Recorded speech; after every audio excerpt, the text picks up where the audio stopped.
So I'm really torn with A Scanner Darkly. I wanted to love it, I really did, but there was just something missing. It was a good film, in the sense that I enjoyed my time watching it. I wasn't bored.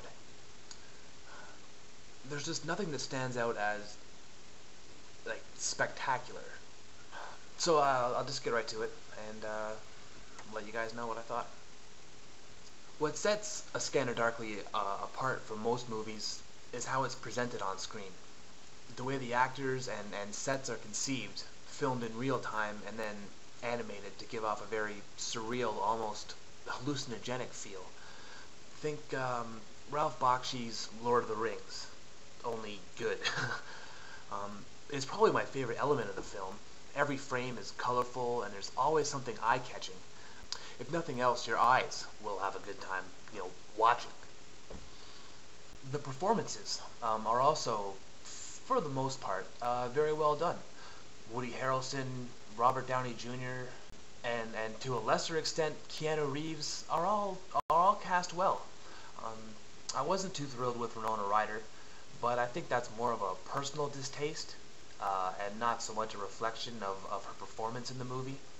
Downey is my favorite here, playing an eccentric, fast-talking, conspiracy-riddled drug addict to near perfection. He and Harrelson have some great scenes together, pitting addict against addict in a war of, who's more paranoid. It's deliciously over the top, and had me really laughing out loud at times. Another actor who deserves high praise is Rory Cochrane. I admit I had no idea who this guy was until I saw A Scanner Darkly, but he's great in this movie. He is, like almost everyone else in the film, a drug addict, but he plays it differently than Downey or Harrelson. His character, Charles Freck, is too far gone. He's seeing bugs, having hallucinations of policemen blowing his brains out, twitching uncontrollably.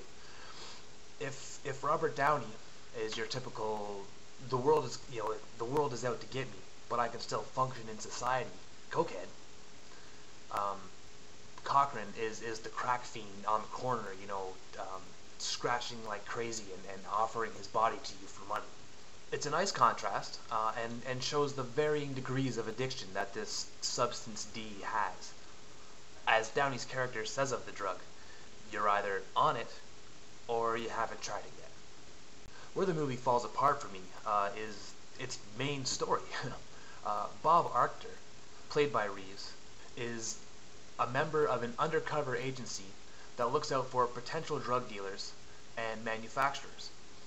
It's a simple enough plot point, but as the film goes on, it just gets way too convoluted and, well, downright confusing for me. I'm sure there's a good story here. It's based on a Philip K. Dick novel, and I really like the novels of his I've read, Blade Runner, of course.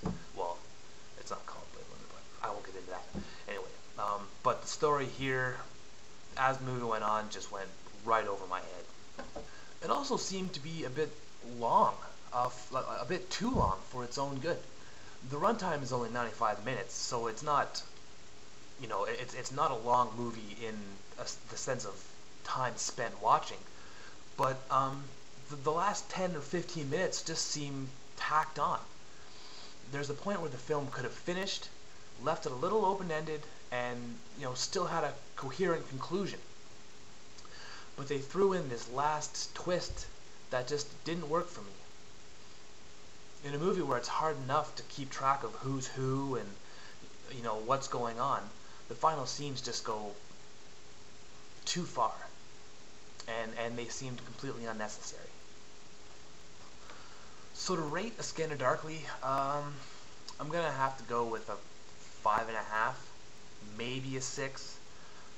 The performances are great. They really elevate it to more than just a mediocre movie.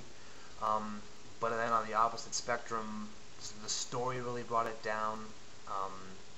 The confusion that I had trying to figure out all these tiny little things really kind of took me away from the experience. So No, let's go 6. Let's go with a solid 6. I hate 0.5s, so screw that. Scanner Darkly, 6 out of 10. Yeah. So there you go. Another movie done and in the bag. I'm gonna try to start doing more of these during the week. Well, I remember when I first started, I was gonna do a movie a day. Whatever happened to that? But it's, I don't know. I kind of fell out of it from A History of Violence to this one. But I'm gonna try to pick up the pace. You know, kind of fire through as many movies as I can. Maybe two a week. It's gonna be better than one every, what is this, 2 weeks now almost since the last one. So if I can get two every week, I'd be pretty okay with that. So yeah, here's hoping I see you guys a lot sooner than in between this one and the last one, and I'll see you guys later.